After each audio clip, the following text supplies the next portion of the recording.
So we are 10 people from disciplines that normally don't speak to each other. Buddhist studies, technology implementation, artificial intelligence, computer science, evolutionary biology, cognitive science, storytelling, and people that are helping us to record this and bring it to others. What we've done is we have traveled around the world to come together in Kathmandu to initiate a series of discussions about what might be surprising outcomes if we took concepts from Buddhism and artificial intelligence and instead of compartmentalizing them, actually combine them. My name is Bill Duane. I've had a bit of a non-traditional career. I've spent many years in the technology industry, in particular about implementing technology, both at consulting firms and then for almost 10 years at Google. My name is Mike Levin. I'm a professor at Tufts University and also an associate faculty at the Wyss Institute at Harvard. And my group studies biological novelty and the plasticity of cells being able to build other things than what their default state is. My name's Richard Watson. I'm at the University of Southampton. I've been using computational methods to try and understand the algorithm of biological evolution. My name is Lisa Elizaveta Solmanova.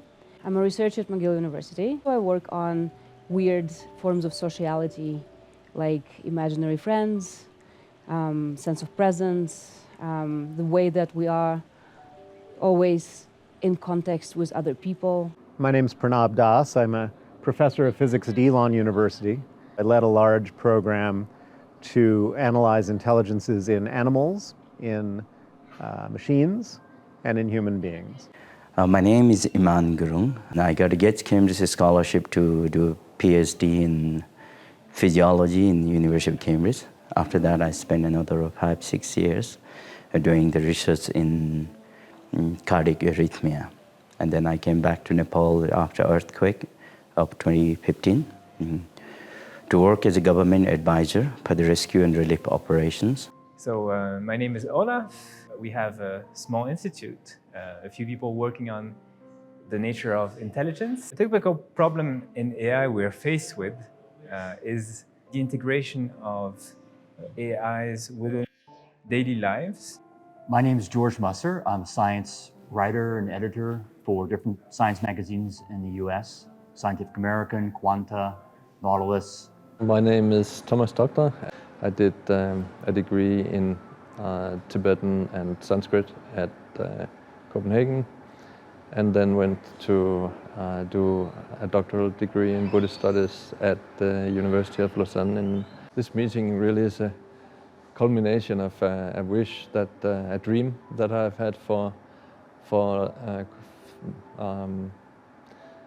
at least 7-8 years. I began to get a sense of how far AI research had come, and that there was serious efforts made towards achieving a sense of artificial self in artificially intelligent networks. I thought it would be meaningful to have a dialogue or a sort of collaboration really beyond dialogue between AI and Buddhism. Chogyam Rinpoche, a very senior Buddhist leader and practitioner, so he was having conversations with Thomas Doctor about AI, and Thomas was really surprised that Chogyam Rinpoche was very interested in AI, being that his world is Buddhist studies. Thomas was like, well, what if we actually did some academic research around, are there concepts from Buddhism that are applicable to AI? Buddhist traditions have thought deeply about the relationship between selves and others for millennia.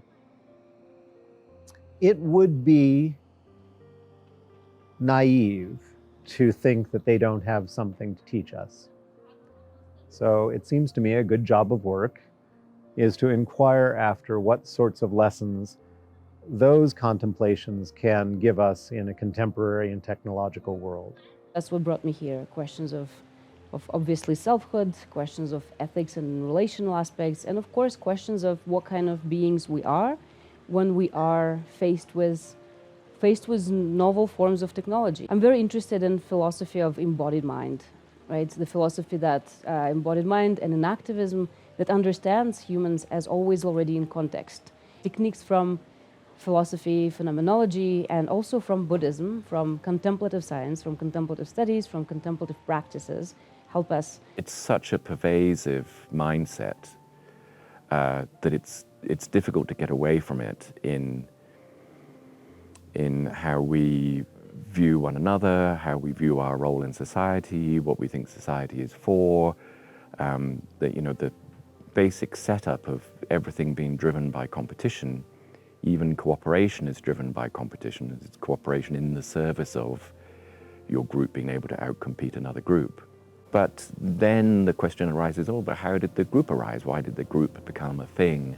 There's a long-standing area of scientific inquiry that's sometimes described as complexity theory or emergence studies. Why is the whole greater than the sum of the parts? White blood cells get together, for example, and fight infection. They have to care about other tissue that is unrelated to them. This team has already begun to craft a model, an early theory, about how caring for others, as conceptualized roughly in a Buddhist sense, produces the capacity to have more success in the world.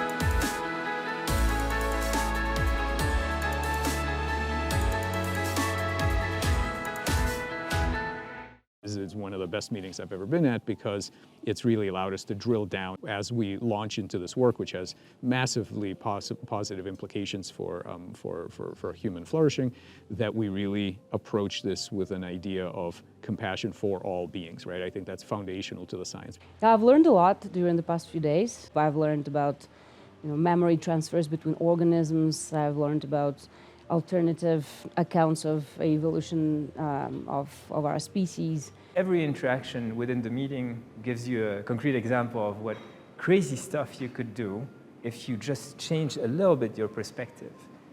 If you change a little bit the way you think about the same problem, maybe you can do something drastically different.